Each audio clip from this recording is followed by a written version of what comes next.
Hello, everyone. My name is Nina. I teach English as a foreign language to young learners and aim to enrich my students' experience through e-twinning projects. This video will explain how to ensure cross-curricular context in e-twinning projects. It is essential to build on strong educational principles and frameworks already in place. We have to keep in mind everything we already know about CLIL and language learning. The conceptual framework provides a solid pedagogical and methodological basis for truly sustainable teaching and learning. Bloom's taxonomy can help in the content evaluation of learning materials.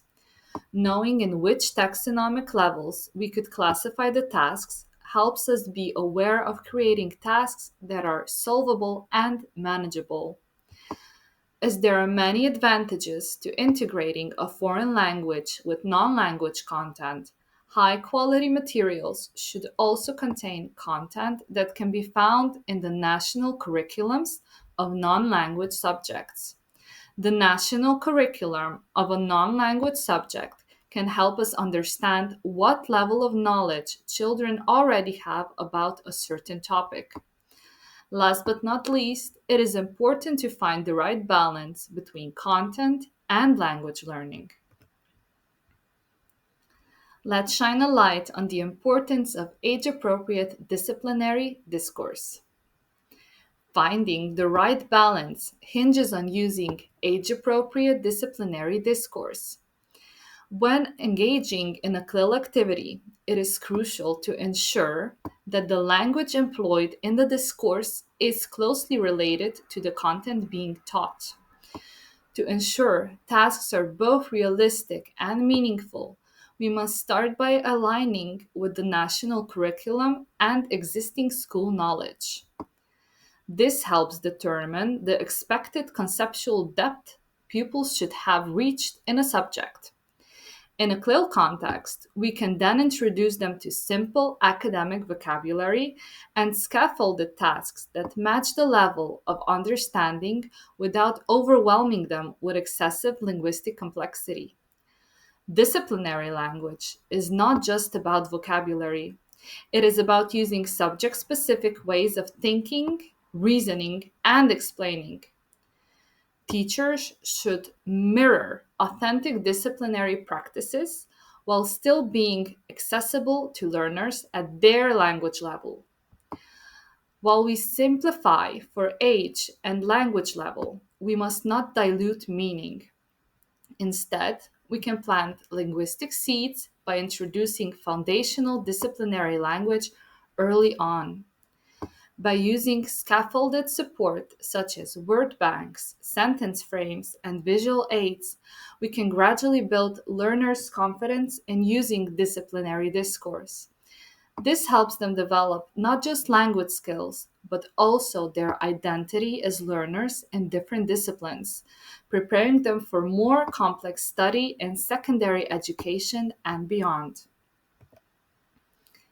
Us teachers play a key role in shaping meaningful learning experiences by navigating the space between curriculum expectations and creative pedagogical freedom.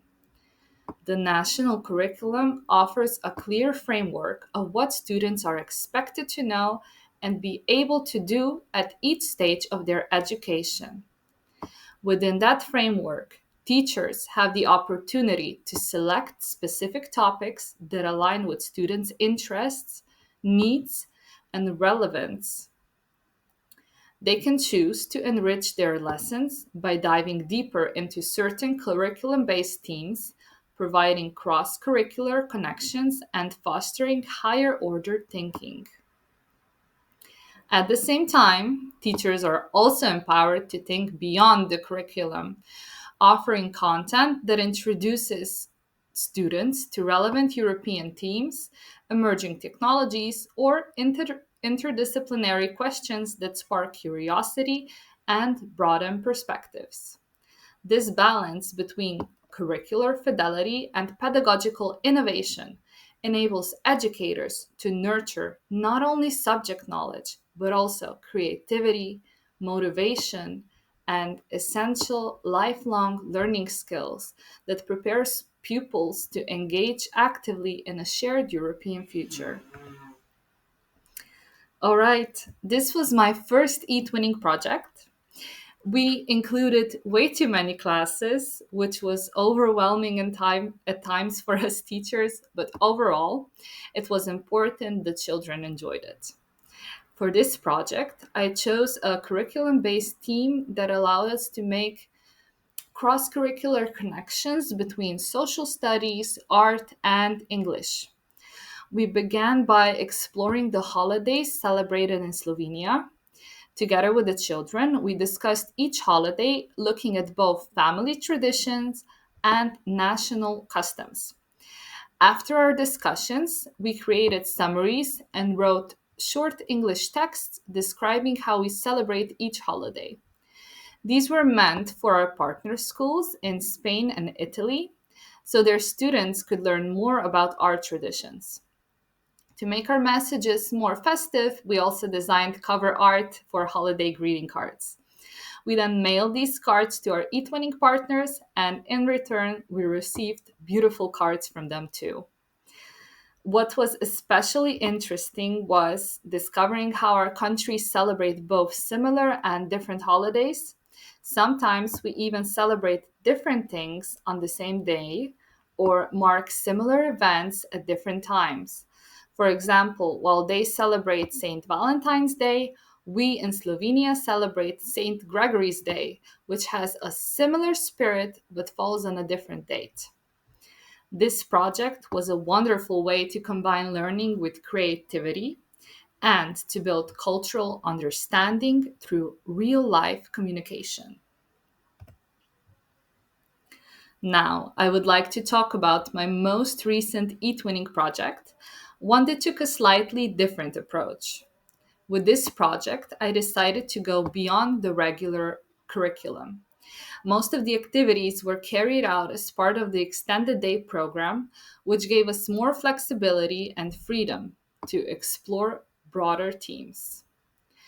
This time, we focused on learning objectives related to the European Union and citizenship education, topics that are especially important in today's interconnected world. At the beginning of the project, we set a clear goal. Our project is focused on enhancing students' writing skills while exploring important topics within the European Union. We aim to foster creativity, critical thinking, and a deeper understanding of the EU among learners. This project also had a strong cross curricular dimension. While the main focus was on writing and EU citizenship, we successfully integrated content and skills from several subject areas. Students improved their English language and writing skills, used social studies and research techniques to explore the European Union, and practiced digital literacy while creating the collaborative online book. We also included art, as students designed posters and Christmas cards to visually express the values and themes we explored throughout the project. These creative tasks not only supported the learning goals, but also gave students an opportunity to engage with the content in a more personal and expressive way. This cross curricular approach made the project rich, dynamic, and deeply engaging. Although we tackled a more complex theme, we are very mindful of keeping the content age appropriate for our young learners. We carefully balanced subject content and language to ensure the students could engage meaningfully without feeling overwhelmed. One highlight was a video call with a European Commission official. To keep the conversation student led and accessible, we let the children decide what they wanted to talk about. Before the meeting, they wrote their own questions, and during the call, they held the conversation independently, with teachers present only to provide technical support. As a final activity, we visited the Experience Europe Multimedia Center at the European Union House in Ljubljana. The visit was organized by experts who specialize in presenting EU topics in a way that is clear, interactive, and engaging for children. These experiences helped our students connect with real world EU institutions while keeping the learning process fun, relevant, and appropriate for their age. I hope these examples inspire you to take bold, creative steps in your own e-twinning journey.